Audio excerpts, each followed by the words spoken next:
Book of Isaiah chapter 43 verse 8 onwards, 43:8 onwards. उन लोगों को सामने ले आओ जो आंख रहते अंधे हैं, कान होते हुए भी बहरे हैं। सारे राष्ट्र इकट्ठे हों, सब जातियां मिल जाएं। उनमें कौन राष्ट्र ऐसा है जिसने इस बात की भविष्यवाणी की थी? कहता पूछो इनसे, सबको बुला के लाओ और इन राष्ट्रों से पूछो कि इनमें कौन राष्ट्र ऐसा है जिसने इस तरीके की भविष्यवाणी की, जिसने पहले ही घटनाओं का संकेत दिया। केवल एक परमेश्वर, इब्राहिम, इसहाक और याकूब का परमेश्वर उन सब बातों के विषय में तुमसे बताता है और उसने भविष्यवाणी की। वे अपनी बातें प्रमाणित करने के लिए साक्षियों को ले आए, जिससे कि लोग उन्हें सुनकर कहें उन पर विश्वास किया जा सकता है। प्रभु ये कहता है तुम मेरे साक्षी हो। कहता ये लोग कितने लोगों को भी ले आए लेकिन ये प्रमाणित नहीं कर पाएंगे। तुम मेरे साक्षी हो, मैंने तुम्हें भेजा है, तुम मेरे सेवक हो। मैंने तुमको इसलिए नियुक्त किया कि तुम जान जाओ, मुझ में विश्वास करो और यह समझो कि मैं वही हूं। मेरे पहले ना तो कोई ईश्वर हुआ और ना मेरे बाद में कोई होगा। मैं ही प्रभु हूं, मेरे सिवा कोई उद्धारक नहीं। बोले आमेन, हालेलुया, हालेलुया, हालेलुया। हे प्रभु ईश्वर, मैं आपको अपना उद्धार करता, जीवन देने वाला ईश्वर स्वीकार करता हूँ। हे प्रभु यीशु, मैं आपको अपना मुक्तिदाता स्वीकार करता हूँ। हालेलुया, हे प्रभु यीशु, आज इन वचनों के द्वारा मुझे आशीष प्रदान कीजिए। Hallelujah, hallelujah. कहता है लेकिन इन सब बातों पर विश्वास करने के लिए तुम्हें पिछली बातों को भुलाना होगा। पिछली बातों को भुलाना होगा कि क्या तुम्हारी जिंदगी में अच्छा था या नहीं था। अगला सुंदर वचन है पद संख्या 18, book of Isaiah chapter 43 verse 18। पिछली बातें भुला दो, पुरानी बातों को जाने दो। देखो मैं एक नया कार्य करने जा रहा हूं और वो प्रारंभ हो चुका है, वो प्रारंभ हो चुका है। आगे लिखता है कि क्या तुम उसे नहीं देखते? मैं मरुभूमि में मार्ग बनाऊंगा, उजाड़ प्रदेश में पथ तैयार करूंगा। जंगली जानवर, गीदड़ और शुतुरमुर्ग मुझे धन्य कहेंगे। कहता है क्योंकि मैं अपनी प्रजा की प्यास बुझाने के लिए मरुभूमि में जल का प्रबंध करूंगा और उजाड़ प्रदेश में नदियां बहाऊंगा। मैंने ये प्रजा अपने लिए बनाई है और यह मेरा स्तुति गान करेगी। बोलो amen, hallelujah, hallelujah, hallelujah, hallelujah, hallelujah, hallelujah, hallelujah. सुना आपने? कहता है ये प्रजा मैंने अपने लिए बनाई है। अशोक को मैंने अपने लिए बनाया, गॉडफ्री को अपने लिए बनाया। आपका नाम लेकर बोलता मैंने आपके घराने को अपने लिए बनाया, ताकि आपके घर में उसकी सिताइश हो सके, आपके घर में उसकी बंदगी हो सके, आपके घरों में उसकी इबादत हो सके, आप उसका धन्यवाद करने वाले बन सकें। इसलिए ईश्वर ने इज़राइल को चुना कि इज़राइल ईश्वर का स्तुतिगान करे, निरंतर उसको धन्य कहे। इसलिए दाऊद ये लिखता है कि मेरी आत्मा परमेश्वर को धन्य कहे, मेरी आत्मा निरंतर उसका स्तुतिगान कर। बंदीगृह में आप देखते हैं कि प्रभु के जब दास बंदीगृह में पड़े हुए थे तो वहां भी उसकी बंदगी चल रही थी। वहां पर उन्होंने बहुत से लोगों के हृदयों को परिवर्तित किया। जब उन्होंने प्रार्थना किया, परमेश्वर ने उस प्रार्थना का उत्तर दिया और स्वर्ग द्वार खोल दिया। और प्यारे भाइयों और बहनों, यहां तक कि बंदीगृह में कारापाल ने भी प्रभु यीशु को स्वीकार किया। और जब उसने पूछा कि सज्जनों मुक्ति प्राप्त करने के लिए हमें क्या करना चाहिए, तो उन्होंने उत्तर दिया तुम प्रभु ईसा मसीह के नाम में विश्वास करो तो तुम और तुम्हारे घराने को उद्धार मिलेगा। तुम और तुम्हारे घराने को उद्धार मिलेगा।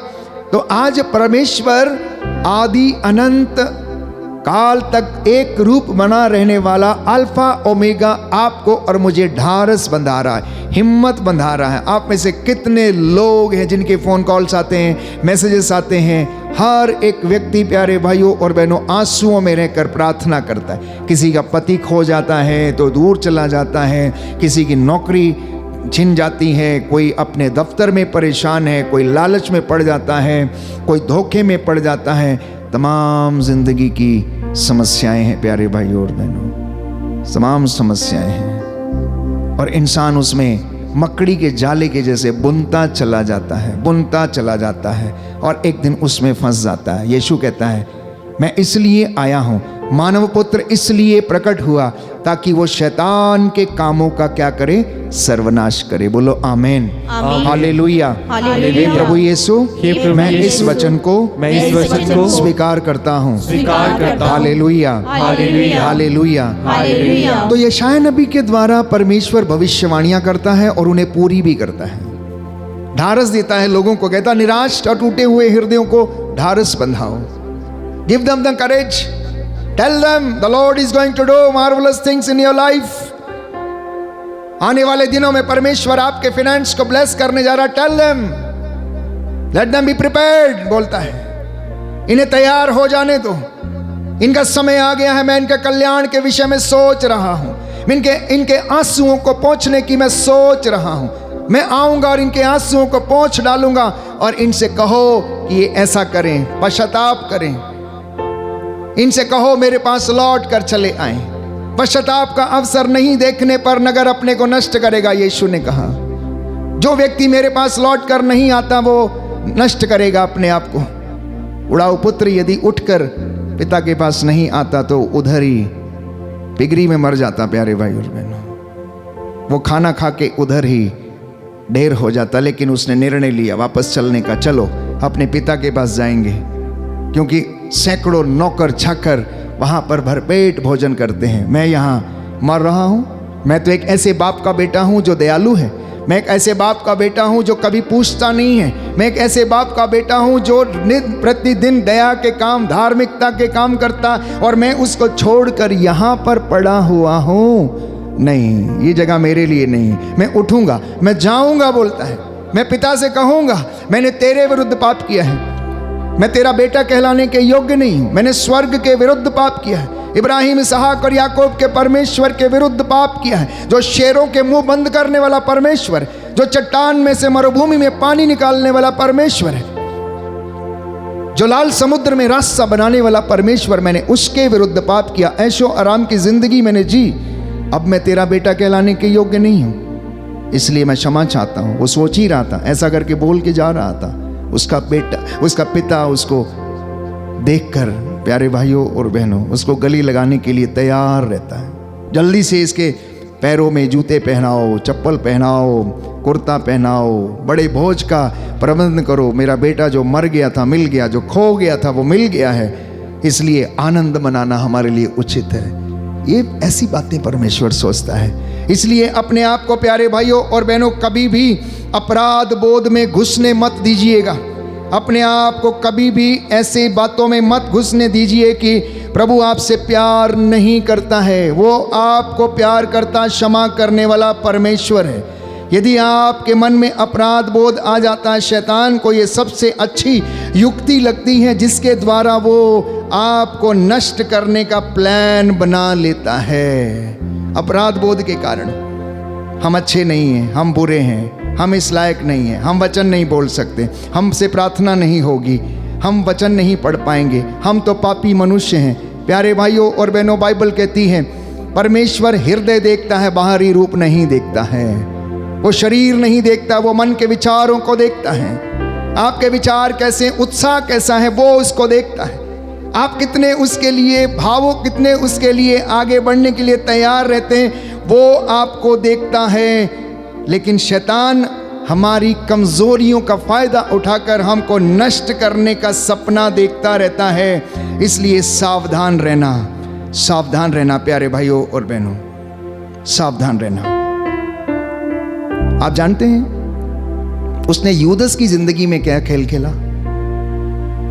जिसे हम फॉलन डिसाइपल्स कहते हैं। जूदस है ना, प्रभु के 12 चेलों में से एक चेला यूदस।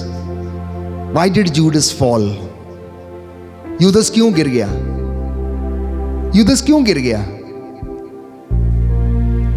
उसके गिरने का कारण प्यारे भाइयों और बहनों ये था कि वो 2 मास्टर्स की सेवा करने में लगा हुआ था, दो स्वामियों की सेवा करने में लगा हुआ था। लेकिन यीशु ने कहा कि कोई भी दो स्वामियों की सेवा नहीं कर सकता। मत्ती का सुसमाचार अध्याय 6 पद संख्या 24, योहन के सुसमाचार अध्याय 6 पद संख्या 70 से 71 में हम पढ़ेंगे।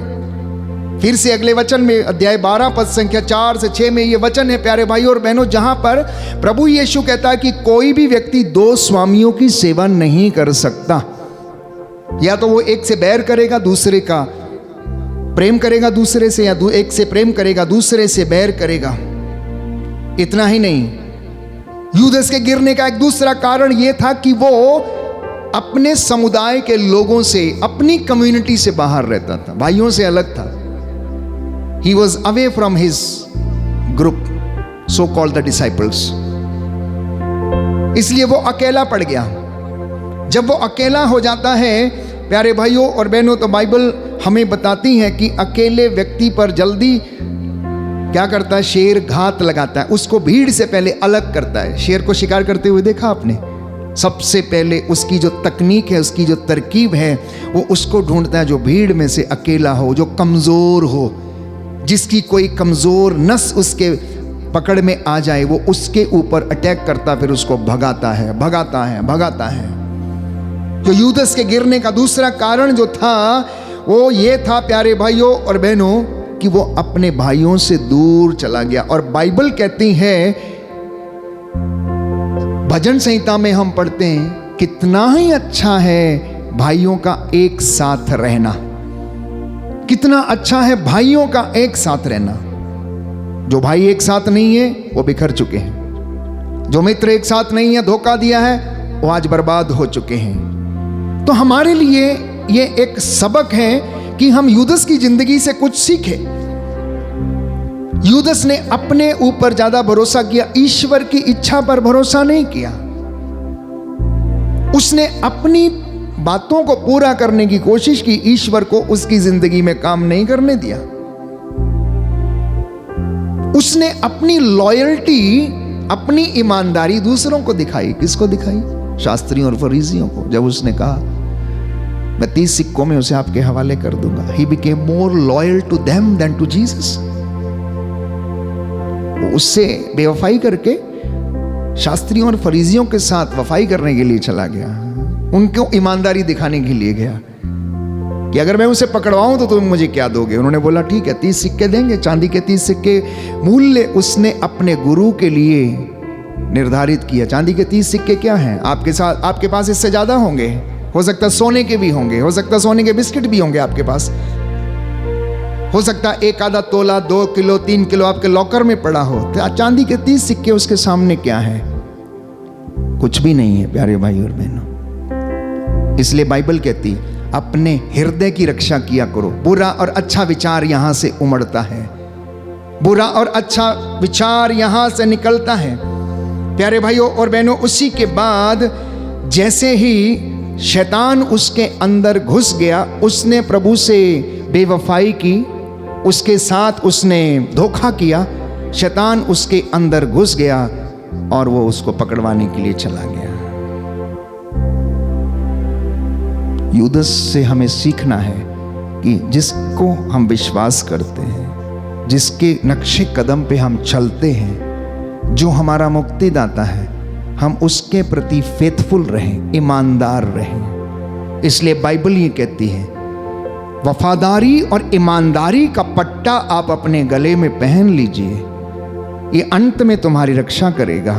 बोलिए आमीन, हालेलुया, हालेलुया। यीशु की स्तुति हो, यीशु की स्तुति हो, यीशु को धन्यवाद, यीशु को धन्यवाद, यीशु की आराधना हो, यीशु की आराधना यीशु की हो, महिमा हो, यीशु की महिमा यीशु को धन्यवाद, यीशु को धन्यवाद, हालेलुया, हालेलुया। हे प्रभु यीशु, हे प्रभु आज यीशु, मेरी जिंदगी में, आज मेरी जिंदगी में ऐसे कई बार ऐसे कई बार क्षण आ जाते हैं क्षण आ जाते जब हैं, मैं आपसे दूर चला जाता हूँ। जब मैं आपसे दूर चला मुझे जाता क्षमा हूँ। कीजिए, मुझे क्षमा hallelujah, hallelujah, hallelujah. Hallelujah.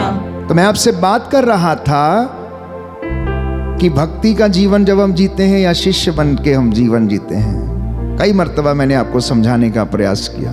Judas कभी शिष्य बना ही नहीं, शिष्य के रूप में उसने धोखा किया। शिष्य के रूप में उसने धोखा किया। जिस थाली में खाया उसी में उसने छेद किया। He was never disciple। अगर वो डिसाइपल होता तो ऐसा नहीं करता, अगर वो शिष्य होता तो ऐसे नहीं करता। उसके अंदर ये शिष्यता का भाव आया ही नहीं, आज्ञा पालन का भाव आया ही नहीं, ओबीडियंस का भाव आया ही नहीं उसके अंदर, ईमानदारी का भाव आया ही नहीं। क्योंकि शैतान हर दिन उसके अंदर काम करता था, इसलिए खजाने में से वो पैसा चोरी करके लेकर आता था प्यारे भाइयों और बहनों। और अंत में क्या हुआ? अपराध बोध में चला गया और जाके फांसी लगा ली कि मैंने अपने गुरु को धोखा दिया, मैंने अपने प्रभु को धोखा दिया। आखिर मैंने ऐसा क्यों किया, मुझसे ऐसा क्यों हो गया? रिमोर्स में चला गया। रिमोर्स फीलिंग जिसे हम कहते हैं, उसमें से कभी बाहर नहीं आ पाया। वो अपने उस्ताद से, मतलब अपने मास्टर से, अपने गुरु से आंखें मिलाकर बात नहीं कर पाया। और बाइबल कहती है कि उसने जाकर अपने आप को पेड़ से लटकाकर फांसी से लटका दिया और वो मर गया। प्रभु कहता है इन्हें ढारस बंधाओ, इन्हें आशा का संदेश सुनाओ कि मैं वो प्रभु नहीं जो तुम्हारे पापों का लेखा रखता है, जो तुम पर दोष लगाता है। मैं ऐसा प्रभु नहीं हूं।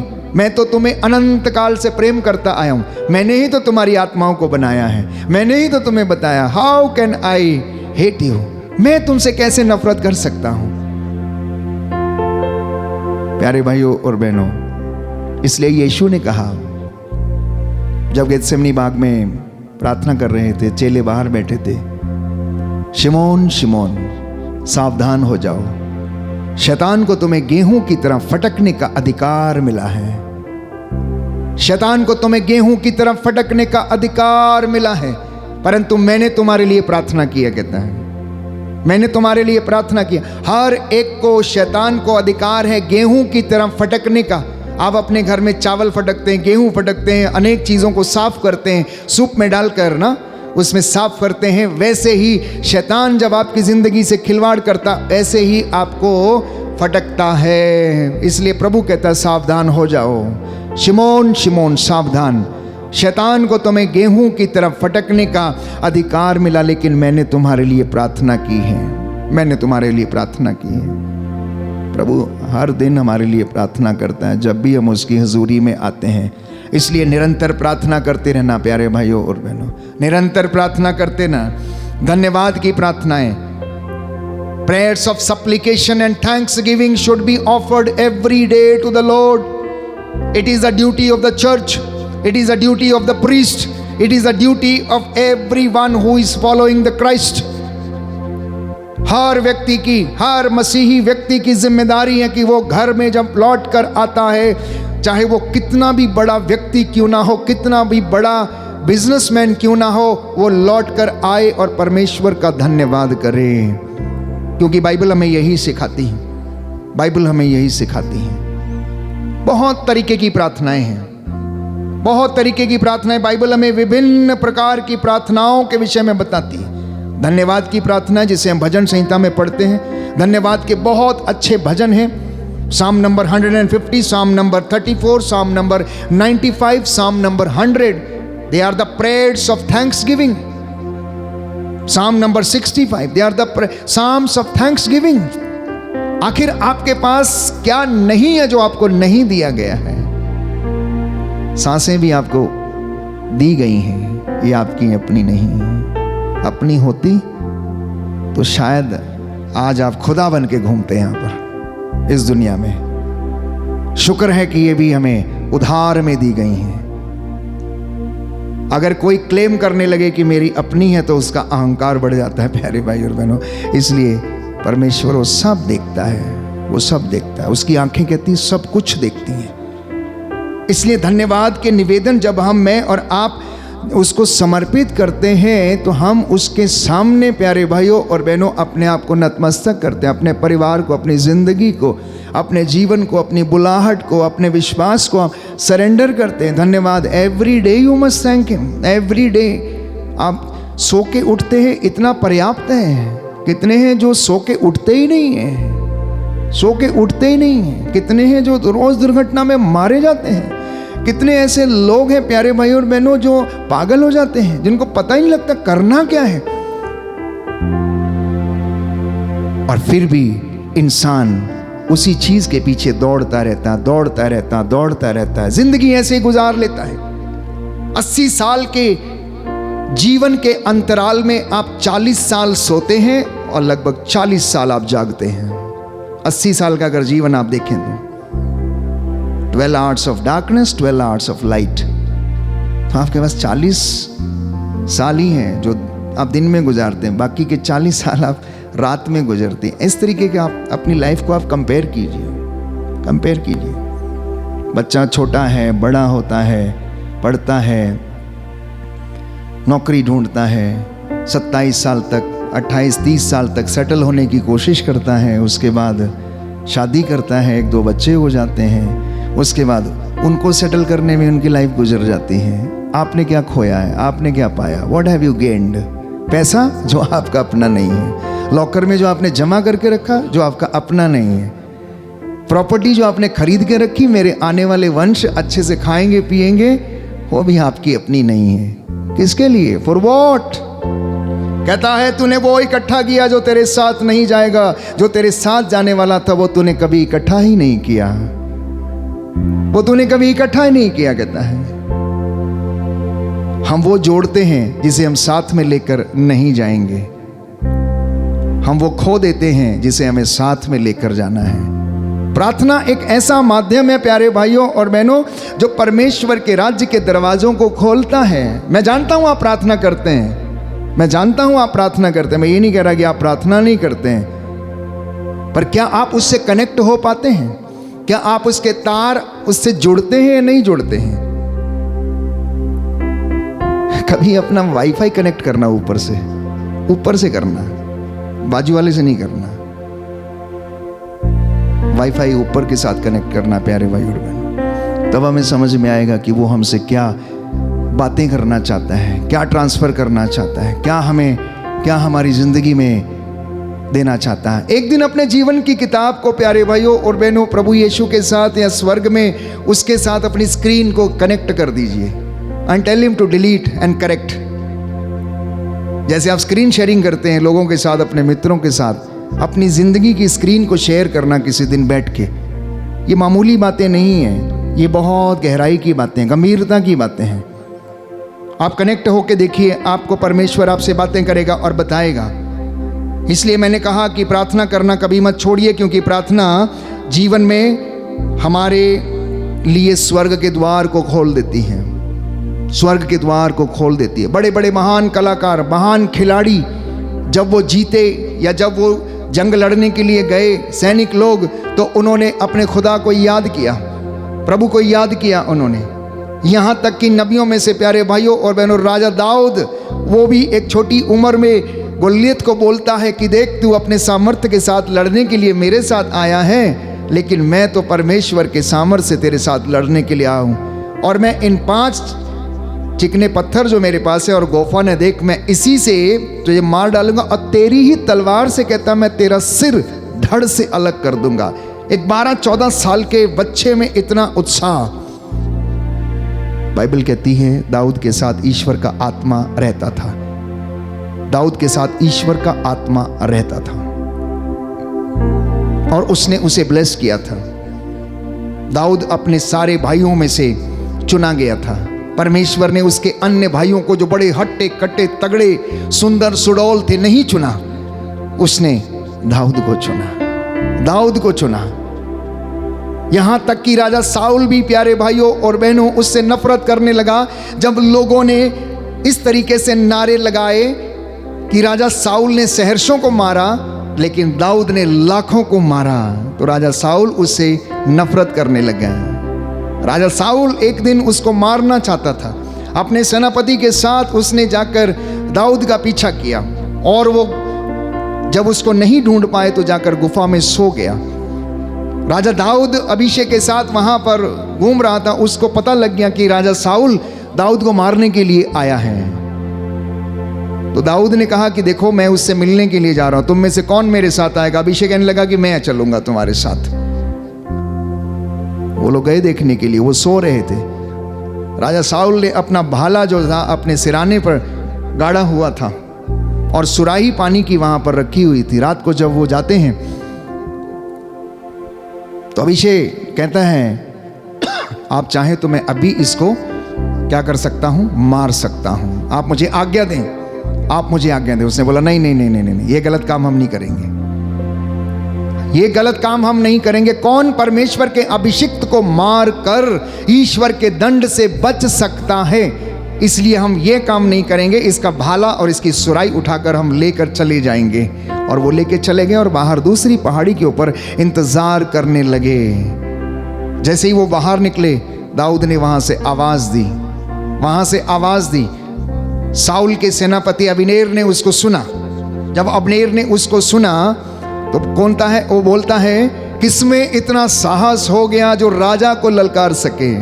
साउल दाऊद की आवाज पहचान गया। बेटा दाऊद, तुम यहां क्या कर रहे हो, तुम यहां कैसे आए हो? उसने कहा पिता साउल, आप मेरा पीछा क्यों कर रहे हैं, आप मेरा पीछा क्यों कर रहे हैं, आप मुझे क्यों मारना चाहते हैं? देखो आज परमेश्वर ने तुम्हें मेरे हाथ में दे दिया था, लेकिन तुम परमेश्वर के अभिषिक्त हुए दास हो, इसलिए मैंने तुम पर हाथ नहीं उठाया। अगर मैं चाहता तो मैं आज ही तुम्हारा खात्मा कर सकता था। अबनेर से कहा देखो तुम कैसी बातें करते हो, अपने स्वामी की रक्षा तक नहीं कर पाए, तुम सोते रह गए। उसकी सुराही और भाला देखो कहाँ है। प्यारे भाइयों और बहनों, शर्म के मारे वो पानी पानी हो गया। और उसकी सुराही जब उसके हाथ में देखी तो प्यारे भाइयों और बहनों, साउल ने उसे क्षमा किया। जब हम प्रार्थना में रहते हैं, जब आत्मा हमारे साथ रहता है, ये सारे वरदान वो आपको और मुझे देता है। इसलिए अब याद कीजिए कि यदि राजा दाऊद ने साउल के ऊपर हाथ नहीं उठाया, उसे क्षमा कर दिया, उसके बदले में जब दाऊद से गलती हो गई तो परमेश्वर ने भी उसे क्षमा किया और फिर से 40 साल तक उसे इज़राइल का राजा बनाकर रखा। क्षमा में इतना पावर है, इतनी ताकत है क्षमा करने में। तो प्रार्थना और क्षमा ये हमारी जिंदगियों में आशीषों को फेच करती हैं। प्यारे भाई और बहनों, ये हमारी जिंदगी में आशीषों के दरवाजों को खोलती हैं। धन्यवाद की प्रार्थना आपकी जिंदगी में हर वक्त ईश्वर को आशीष को महसूस करने का अवसर प्रदान करती। बोलिए amen, hallelujah, hallelujah, hallelujah, hallelujah. तो बात जब प्रार्थना की मैं कर रहा हूं कि प्रार्थना के जरिए में और आप उसके नजदीक आते हैं, तो दूसरी प्रार्थना का तरीका है इंटरसेसरी प्रेयर, मध्यस्थता करना। मूसा सबसे बड़ा मध्यस्थ था परमेश्वर और इजरायली प्रजा के बीच में। मूसा सबसे बड़ा मध्यस्थ था, वो इंटरसेशन करता है। इतना ही नहीं, इब्राहिम इंटरसेशन करता है। पिता इब्राहिम जो हम विश्वास में हमारा पूर्वज है, परमेश्वर से क्या इंटरसेशन करता है। देखो अगर 50 धर्मी भी इस नगर में पाए जाएं तो क्या इसके लिए फिर भी तू इसे नष्ट करेगा? बोला जा फिर, अगर बात ऐसी है, अगर उस नगर में 50 धर्मी भी मिल जाएं तो भी मैं उसको नष्ट नहीं करूंगा। और आप जानते हैं कि इब्राहिम धीरे धीरे करते करते, मेरा प्रभु क्रोध ना करे, मेरा प्रभु मुझे माफ करे, मेरा प्रभु गुस्सा ना करे। यदि वहां पर 10 लोग भी होंगे धर्मी तो क्या उसके लिए भी तो इस नगर को नष्ट कर देगा? परमेश्वर हमारा इतना महान है, उसने कहा जा, अगर वहां 10 लोग भी मिलेंगे ना तो भी मैं उसे नष्ट नहीं करूंगा। परिवार में यदि एक व्यक्ति भी प्रार्थना करने और उपवास करने वाला मिल गया तो वो परिवार बचा रहेगा, नष्ट नहीं होगा। प्यारे भाइयों और बहनों, याद रखिएगा, एक व्यक्ति भी प्रायश्चित करने वाला मिल गया तो आपका घराना बचा लिया जाएगा, क्योंकि आप अपने घर के मुखिया हैं, आप अपने घर के पुरोहित हैं।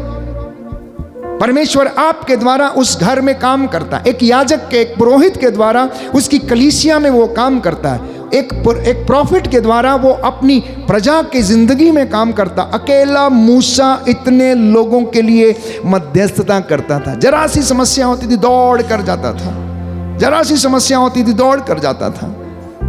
प्रभु मैं क्या करूं, ये गुस्सा कर रहे हैं, इनके पास खाने को नहीं है। आज ये लोग नॉनवेज मांग रहे हैं, आज ये लोग पानी मांग रहे हैं, मैं कहाँ जाऊं, क्या करूं, मैं इनसे क्या कहूंगा, बोलते हैं जाके। परमेश्वर उसे सांत्वना देके नीचे भेजता था। 40-40 दिन 40-40 रात मूसा पहाड़ी पर गुजार दिया करता था, वापस नहीं आता था, वापस नहीं आता था। क्या आप में से कोई व्यक्ति है ऐसा जो अपने खानदान या अपने परिवार के लिए ऐसा कार्य कर सके?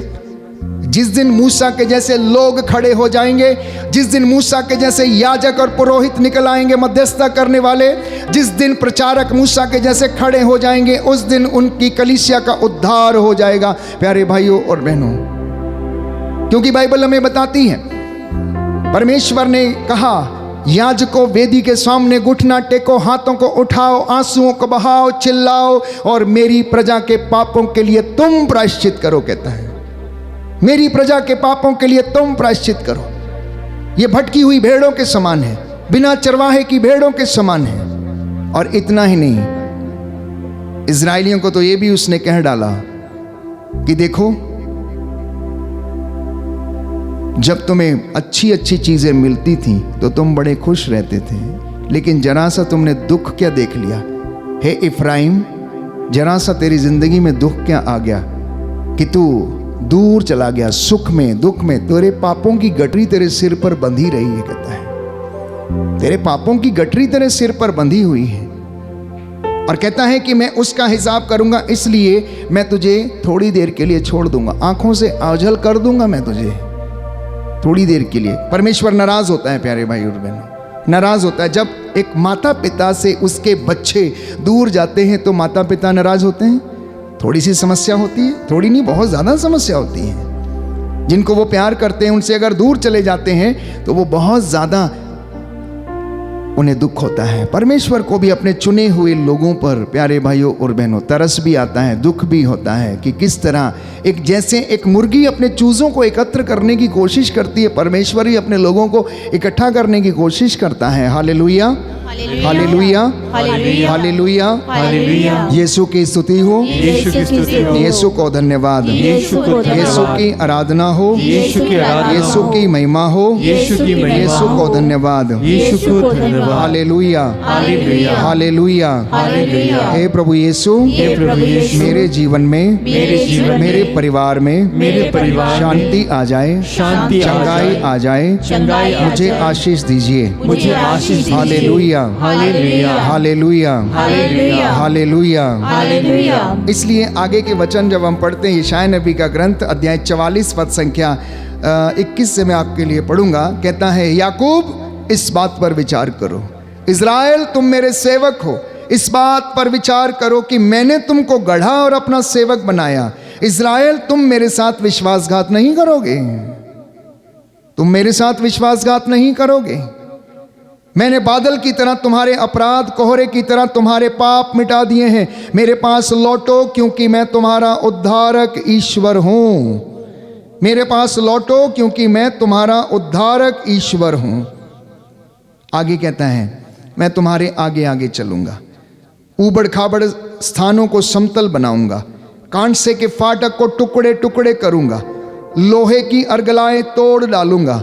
मैं तुमको अंधकार में छिपे हुए खजाने और गुप्त स्थानों में रखी संपत्ति दूंगा, जिससे कि तुम जान जाओगे कि मैं ही प्रभु। कितनी कोशिश की परमेश्वर ने इजराइलियों को ये सब समझाने की, बताने की, और आज भी इन वचनों के द्वारा अपनी नए इजराइल को, नई कलीसिया को, विश्वासियों को, चुने हुए लोगों को, प्रचारकों को, आपको और मुझे वो फिर वचन सुनाता रहता है, सुनाता रहता है, सुनाता रहता है कि हम फिर से लौट कर उसके पास चले आए। बोलो आमेन, आमीन, hallelujah, hallelujah, hallelujah, hallelujah. Yeshu की स्तुति हो, यीशु की यीशु स्तुति को हो, धन्यवाद, यीशु को धन्यवाद, यीशु की आराधना हो, यीशु की आराधना, यीशु की महिमा हो, यीशु की महिमा, यीशु को धन्यवाद, यीशु को धन्यवाद, हालेलुया, हालेलुया, हालेलुया। हालेलुया। तो प्रियजनों, अपनी समस्याओं में परमेश्वर को याद कीजिएगा, प्रार्थना के माध्यम से बुलाइए।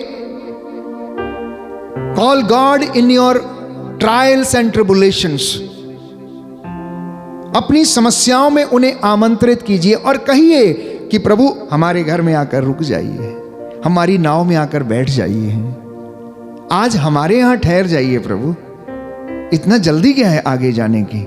हमारे घर में भी आके रुकिए, हमसे बातें कीजिए, वो वचन आपसे बातें करेगा।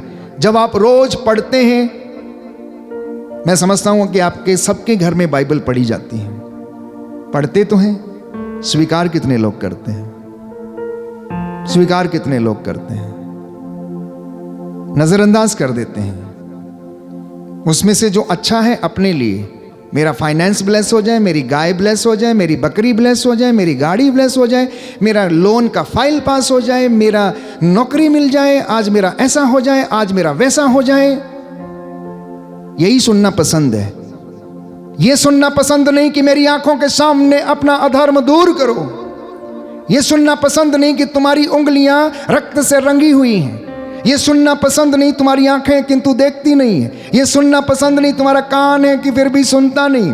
यह सुनना पसंद नहीं है कि तुम अपवित्रता का जीवन व्यतीत करते हो। यह सुनना पसंद नहीं कि तुम मारे मारे फिरते हो। यह सुनना पसंद नहीं कि तुम्हारी संपत्ति पर श्राप लगा हुआ। यह सुनना भी पसंद नहीं है कि जाओ अपनी संपत्ति बेच दो और गरीबों में बांट दो और तुम्हारे लिए स्वर्ग में पूंजी रखी रहेगी। यह सुनना भी पसंद नहीं है कि तुम मेरे पास लौट कर आओ। यह सुनना भी पसंद नहीं कि थोड़ी देर मेरे पास बैठ जाओ।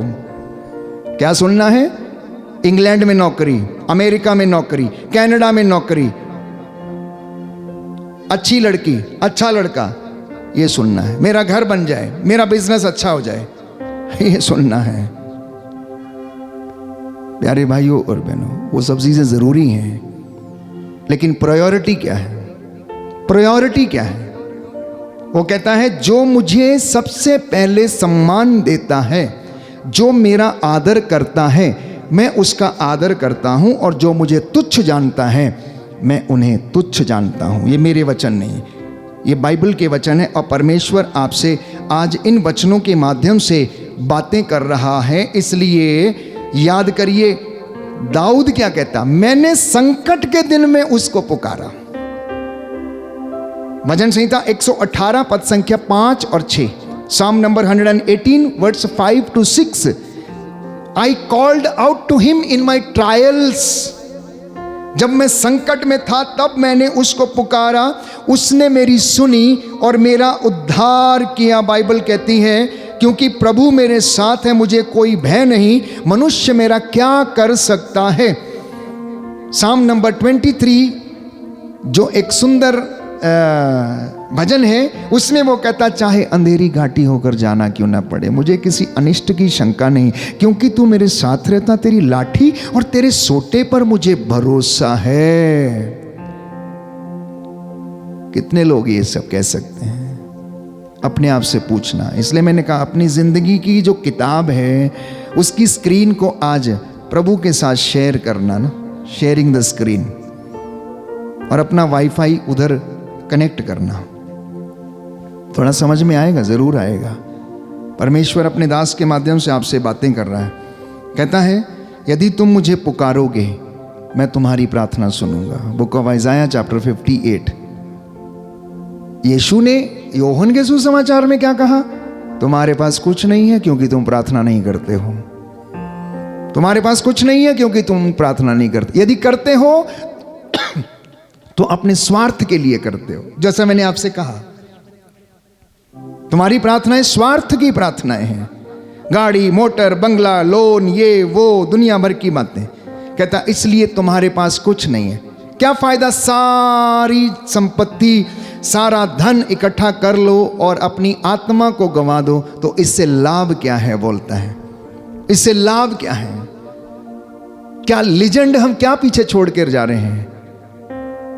हम अपने पीछे क्या छोड़ कर जा रहे हैं? लीजेंड क्या है हमारे? लोग किस नाम से हमें याद करेंगे? किस बात से हमें याद करेंगे? कहता है जब तुम मुझे पुकारोगे तो वो ईश्वर उत्तर देगा। यदि तुम दुहाई दोगे तो वो कहेगा देखो मैं यहाँ हूँ, प्रस्तुत हूँ। यदि तुम अपने बीच में से अत्याचार दूर करोगे, अभियोग नहीं लगाओगे, किसी की निंदा नहीं करोगे, यदि भूखों को रोटी अपनी खिलाओगे, पददलितों को तृप्त करोगे, अंधकार में तुम्हारी ज्योति का उदय होगा।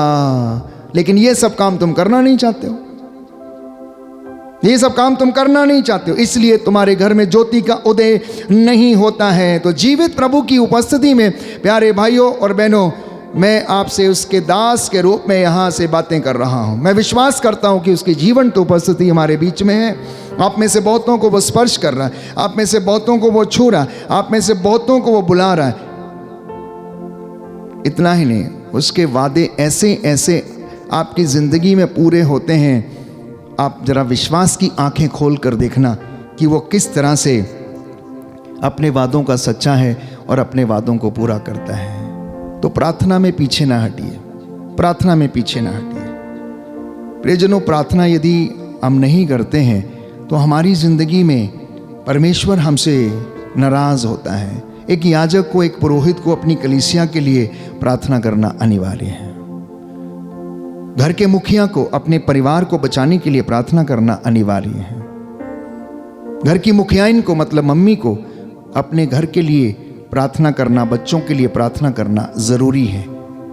मैं जानता हूं कि आप प्रार्थना करते हैं, मैं जानता हूं कि आप बहुत उपवास भी करते हैं। लेट दिस प्रेयर बिकम, प्रभु के साथ जुड़कर उसे ना वो सार्थक सिद्ध हो। रिचुअल, पारंपरिक प्रार्थनाएं नहीं, किताब पकड़ लिया, एक प्रार्थना बोल दिया और हो गया, नहीं। एक सुंदर प्रार्थना जिसके विषय में हम पढ़ते हैं, हन्ना का नाम सुना आप लोगों ने? हन्ना का नाम सुना? हन्ना की प्रार्थना कैसी थी? एक दिन वो मंदिर चली गई और शाम को वहां पर बैठकर घुटना टेक कर वहां पर क्या करने लगी? बुदबुदाने लगी, कुछ कुछ बोलती रही। एली वहां पर आया, उसको समझ नहीं आया किया गया, तो उसको क्या बोलता है? एली उस समय याजक था।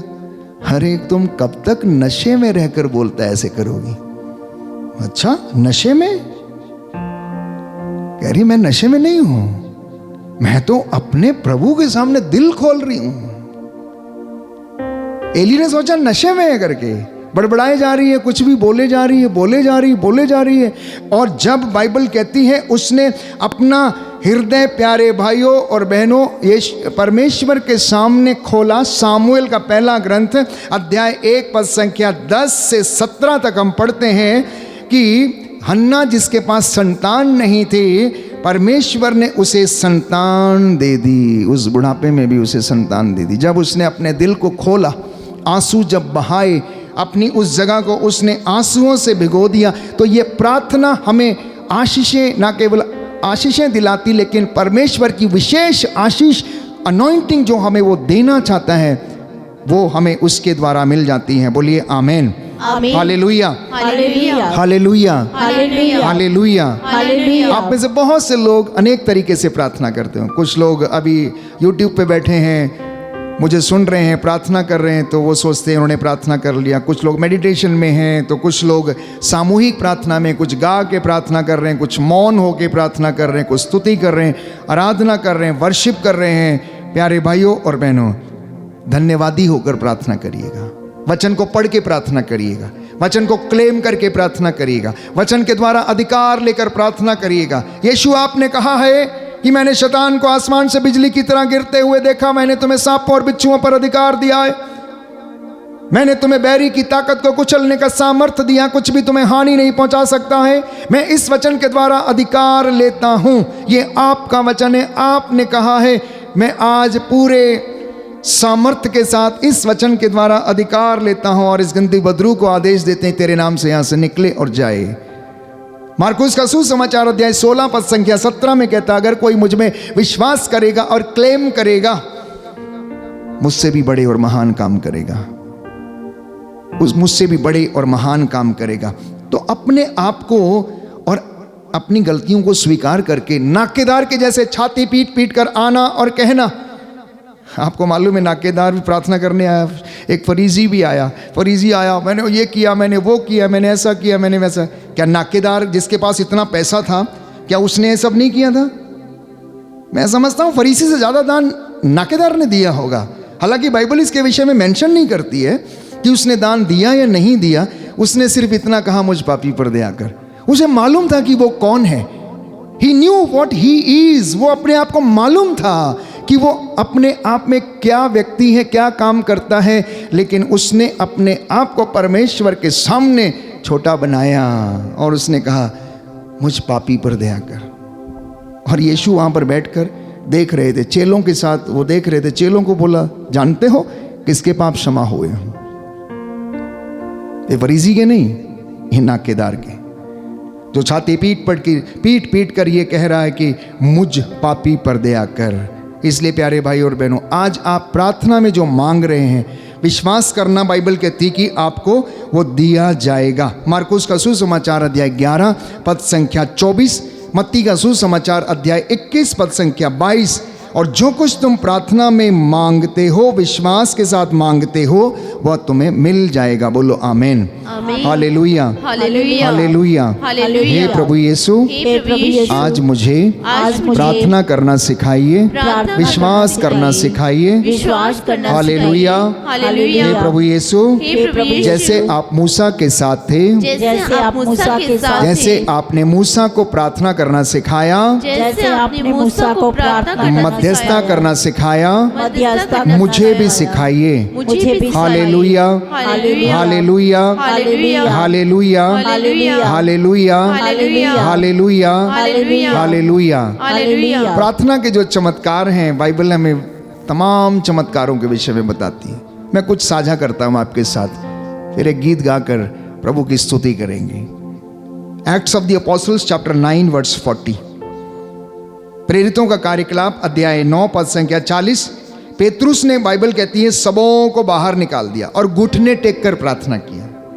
Acts of the Apostles chapter 9 verse 40, प्रेरितों का कार्यकलाप अध्याय 9 पद संख्या 40 और उससे आगे बाइबल में बताती है, लिखा है कि पेतरुस ने सबों को बाहर किया और घुटने टेक कर प्रार्थना की।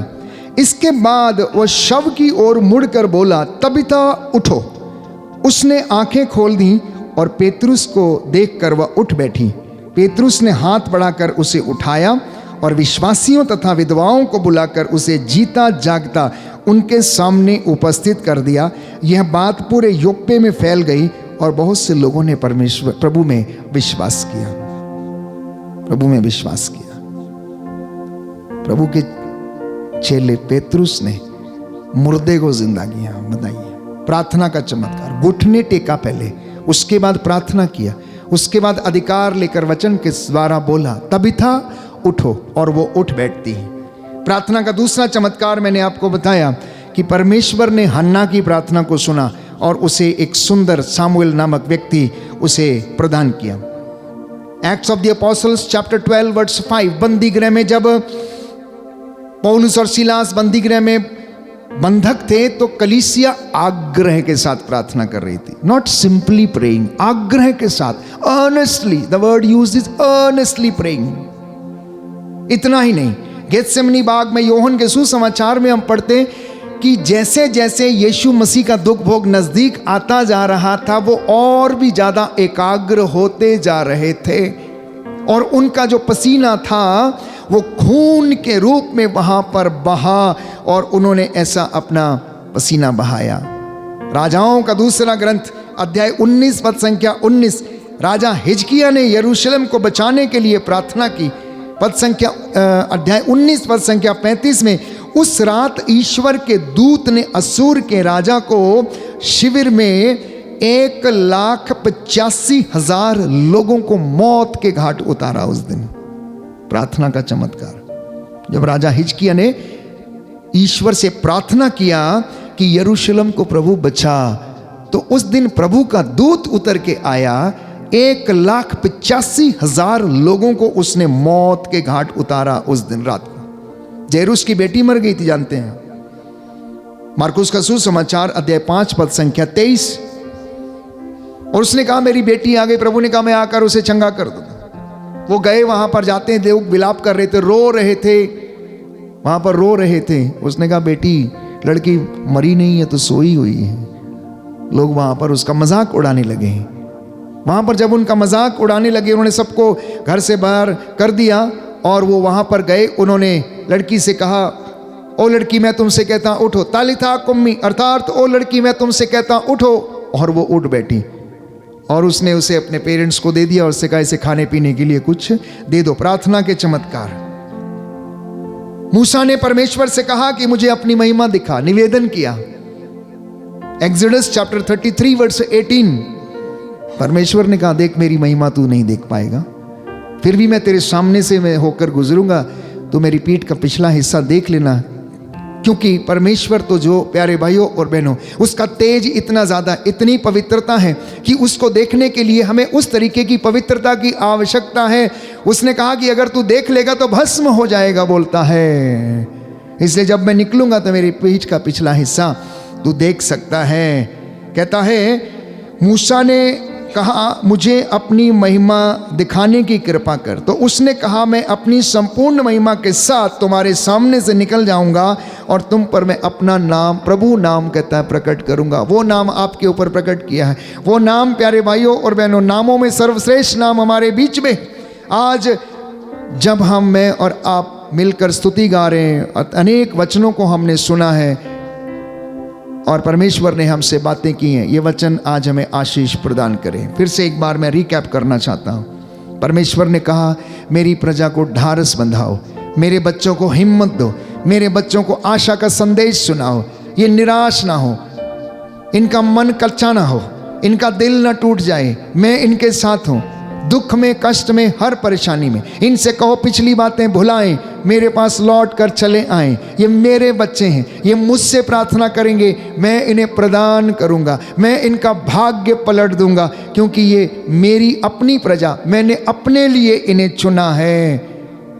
और मैंने आपको बताया कि वो आपकी ज़िंदगी में क्या करना चाहता है।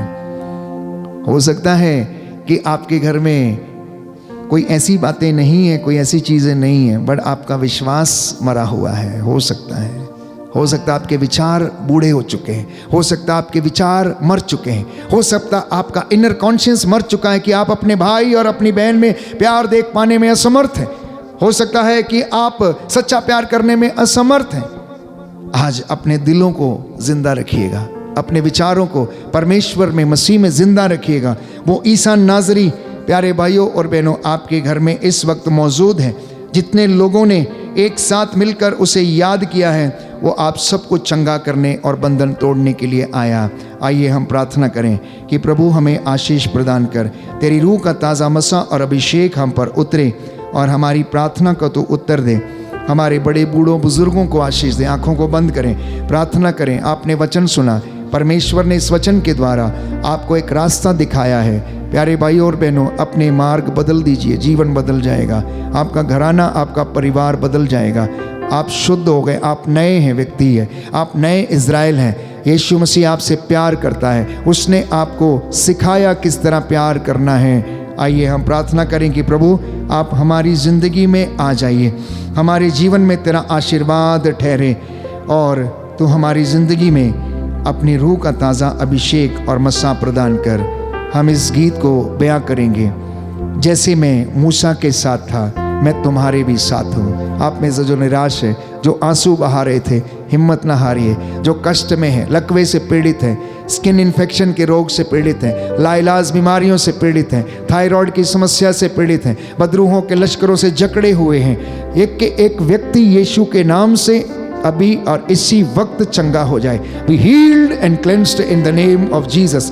यीशु के नाम पर आज़ाद हो जाओ। गंदी बदरूहों के लश्कर, संपत्ति पर लगे हुए पाप श्राप बंधन, नौकरी पर लगे हुए पाप श्राप बंधन यीशु के नाम पर आज खारिज करते हैं। बोलिए आमेन, आमीन, आमेन, आमीन, हालेलुया, हालेलुया, हालेलुया, हालेलुया। हे प्रभु यीशु, हे प्रभु यीशु, मेरे परिवार पर, मेरे परिवार पर, मेरे खानदान पर, मेरे खानदान पर, मेरी धन संपत्ति पर, मेरी धन संपत्ति पर, शैतानी आत्माओं का, शैतानी आत्माओं का, तंत्र मंत्र जादू टोने का तंत्र मंत्र जादू कोई अधिकार नहीं है, कोई अधिकार, कोई अधिकार नहीं है। कोई अधिकार नहीं। हे प्रभु यीशु, हे प्रभु यीशु, पवित्र वचन कहता है, पवित्र वचन कहता है, गणना ग्रंथ अध्याय 23 पद संख्या 22, पद संख्या 22, इज़राइल के विरुद्ध इज़राइल के विरुद्ध अभिचार व्यर्थ है, अविचार व्यर्थ है, याकूब के विरुद्ध याकूब के अभिचार व्यर्थ है, विचार उसके खिलाफ उसके खिलाफ कोई तंत्र मंत्र,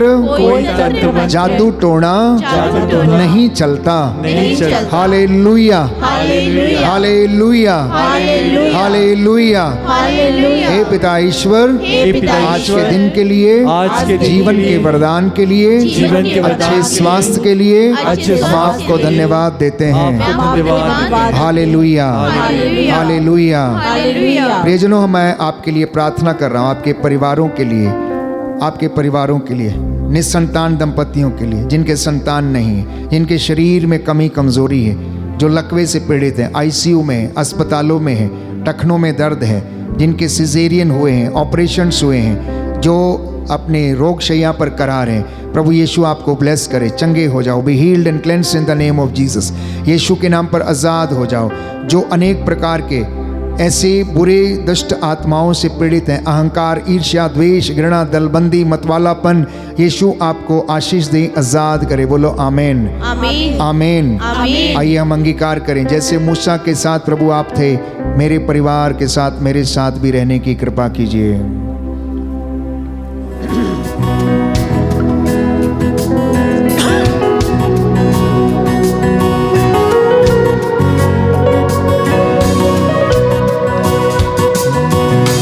जैसे मैं मूसा के साथ था, तेरे भी चलूंगा।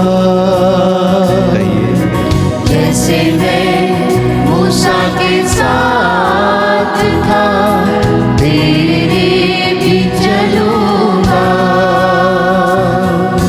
जैसे मैं Yes, Lord. मूसा के साथ आमीन, आमीन। धन्यवाद प्रभु। तेरे भी चलूंगा। जैसे मैं मूसा के साथ था, तेरे भी चलूंगा। जैसे मैं मूसा के साथ था, तेरे भी चलूंगा। जैसे मैं मूसा के साथ था, तेरे भी चलूंगा। जैसे मैं धन्यवाद यीशु। मूसा के साथ था, तेरे भी चलूंगा। जैसे मैं मूसा के साथ था, तेरे भी चलूंगा। छोड़ूंगा ना मैं साथ तेरा, छोड़ूंगा ना मैं साथ तेरा, तुझे थामे चलूंगा। जैसे मैं मूसा के साथ, जैसे मैं मूसा के साथ था, तेरे भी चलूंगा। ये परमेश्वर का वादा है। जैसे मैं मूसा के साथ था, तेरे भी चलूंगा। छोड़ूंगा ना मैं साथ तेरा, छोड़ूंगा ना मैं साथ तेरा। छोड़ूंगा ना मैं साथ तेरा, छोड़ूंगा ना मैं साथ तेरा। तुझे थामे चलूंगा। जैसे मैं मूसा के साथ था, तेरे भी चलूंगा। और एक बार मिलकर गाएं। जैसे मैं मूसा के साथ था, तेरे भी चलूंगा। मेरी बातों पे